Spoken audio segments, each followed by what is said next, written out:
Hi again there, church family, and welcome to Wednesday's teaching of Jesus from the Holy Week, from the last week here on earth in the ministry. As you recall, when we left the scripture yesterday in Mark 12, we saw that the Pharisees and the scribes decided to stop asking him questions because they knew that they couldn't find any fault with him. But that didn't mean that Jesus didn't have more teaching left to go.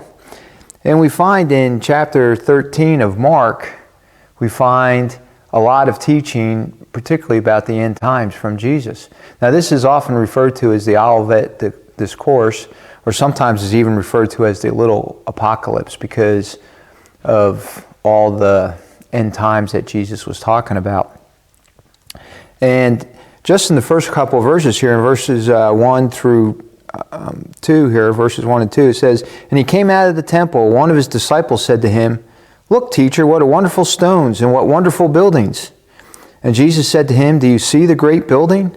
There will not be left here one stone upon another that will not be thrown down.'" Now make no mistake about it, the temple was magnificent. It was absolutely gorgeous. It had been originally built by Solomon back in around the 10th century BC, and then it happened to be destroyed by the Babylonians. Then Zerubbabel and Ezra came back and rebuilt it, and Nehemiah came back and built the walls around Jerusalem.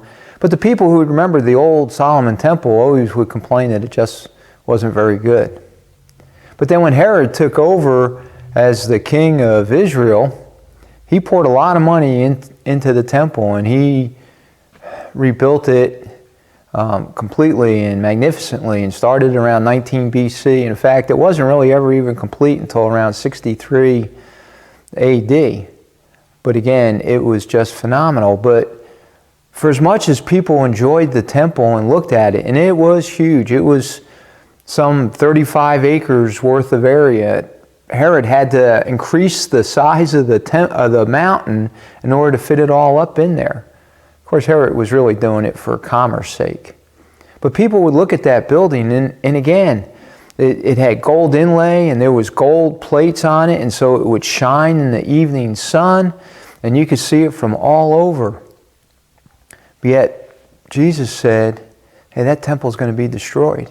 And in fact, in Matthew 12, he even told us that something was here greater than the temple, meaning himself, because he is the new temple. But the leaders, again, didn't really want to know that.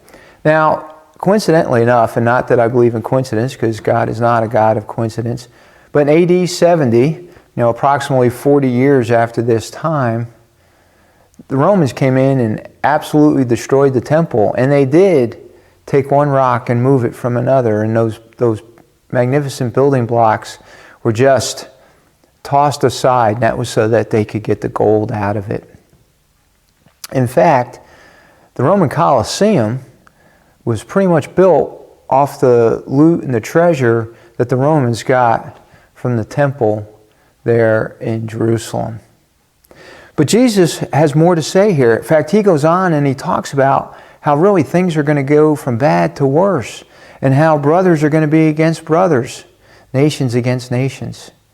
And that when we hear of wars and rumors of wars and hear about earthquakes, to not be worried, because that's just the start of birth pains for the coming tribulation.